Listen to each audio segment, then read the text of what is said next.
दादू में Mehran teachers association Sindh जी गजाणी थी। गजाणी में मेहरान टीचर्स एसोसिएशन के deputy secretary general Mohammad Khan Lakho की रिहाइशगाह ते थी।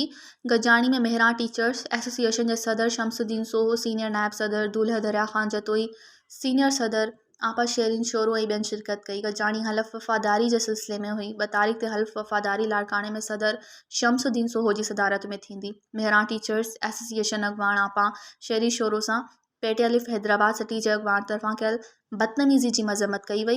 अॻवान जो त आपा शेरी शोरो सां बदतमीज़ी कंदड़ ख़िलाफ़ साइबर क्राइम में केस दाख़िल करायो आहे। अॻवान सिंध हुकूमत खां मुतालबो कयो त फौरी पूरी सिंध में बंदि पियल स्कूल खोलाया वञनि। मज़ीद ख़बरनि ऐं तफ़सीलात लाइ विज़िट कयो असांजी वेबसाइट www.awamiNewsHD.com ऐं ॾिसंदा रहो अवामी न्यूज़ HD।